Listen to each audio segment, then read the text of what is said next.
Monsieur l'adjoint au préfet du département de Mbour, Monsieur l'adjoint au sous-préfet de l'arrondissement de Fissel, Madame le maire de la commune de Ndiaganiao, Mesdames, Messieurs les maires et représentants de maires, Monsieur le directeur de l'assainissement, Monsieur Racine Khan, représentant de l'UNICEF, et Mesdames, Messieurs les représentants des partenaires techniques et financiers, Mesdames, Messieurs les chefs de services régionaux et départementaux, Madame la directrice nationale au ministère de la Femme, Mesdames, Messieurs les représentants des organisations associatives, chefs de village, chefs religieux, chefs coutumiers, chers invités,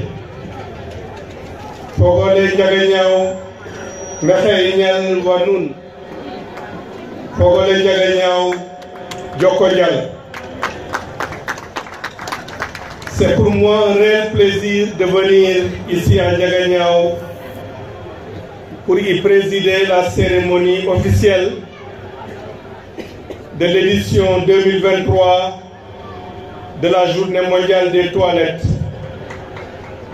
événement inscrit dans l'agenda des Nations Unies depuis 2013. Selon le rapport conjoint OMS-UNICEF 2023, 3,5 milliards de personnes dans le monde vivent sans toilettes adaptées et 419 millions de personnes font encore leurs besoins en plein air. Ce rapport indique également que 2 milliards de personnes, soit un quart de la population mondiale, ne disposent pas à domicile d'une installation de base pour se laver les mains à l'eau et au savon. Par ailleurs, l'Organisation mondiale de la santé révèle dans son rapport de 2022 que dans les pays à revenus faibles ou intermédiaires, 829 millions de personnes meurent chaque année de maladies causées par un manque ou un défaut d'assainissement, d'eau potable et d'hygiène. Cette situation touche encore plus les populations vulnérables, les enfants notamment. Mesdames, Messieurs, au regard de cette situation qui interpelle toute la communauté internationale, ainsi que tous les pays, la Journée mondiale des toilettes constitue un moment fort de plaidoyer en direction des décideurs, des partenaires techniques et financiers, de la société civile et du grand public sur la nécessité de disposer de toilettes décentes afin d'améliorer le cadre de vie et de préserver la santé de tous. Le thème de l'édition 2023, accélérer le changement, renseigne sur l'urgence de renforcer l'engagement des acteurs pour faire face aux urgences mondiales de l'assainissement. Au-delà du rôle majeur que joue l'assainissement dans la protection de l'environnement et la préservation de la santé, l'accès aux services y afférents constitue un catalyseur du développement durable et favorise une grande résilience aux effets du changement climatique. Il s'y ajoute que la disponibilité de toilettes à la maison, à l'école, dans les lieux publics, dans les lieux de travail, participe à l'affirmation de la dignité humaine. C'est ainsi qu'en Wolof, à juste titre, on dit Sama Wanak, Sama Sak, ou en Serer, douche, Nenmi, Sak, Nenmi. Mesdames, Messieurs, il y a urgence à agir pour un assainissement géré en toute sécurité. Cet assainissement s'impose d'autant plus qu'une étude a montré que chaque montant investi dans l'assainissement peut rapporter jusqu'à 5 fois plus grâce au recul des maladies, aux gains de productivité et aux emplois créés tout au long de la chaîne de service. C'est pour avoir compris cela que le chef de l'État, le président Macky Sall, a lancé d'importantes initiatives pour appuyer les ménages les plus démunis à disposer de systèmes d'assainissement individuels et collectifs adéquats, conformément à sa politique d'équité sociale et territoriale. D'ailleurs, les efforts consentis par le gouvernement en termes de stratégie, de mobilisation de financement,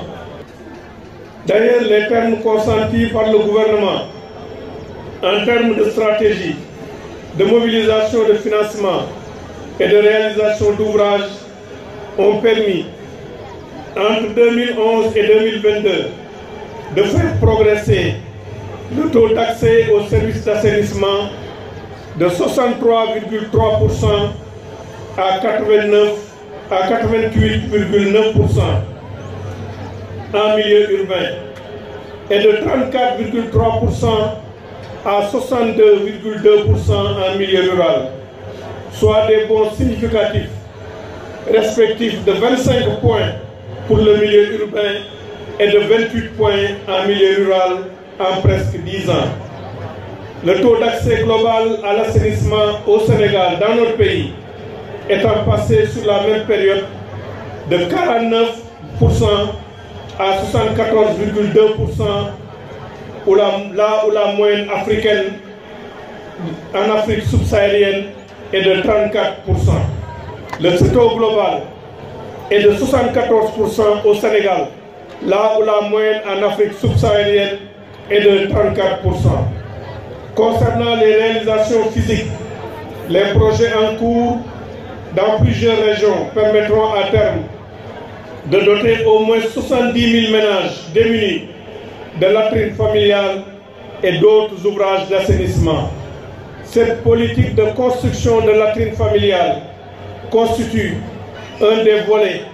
de la politique de filets sociaux du chef de l'État, le président Macky Sall. Parallèlement au volet ouvrage, des campagnes de sensibilisation pour un changement de comportement à travers l'approche assainissement total pilotée par les communautés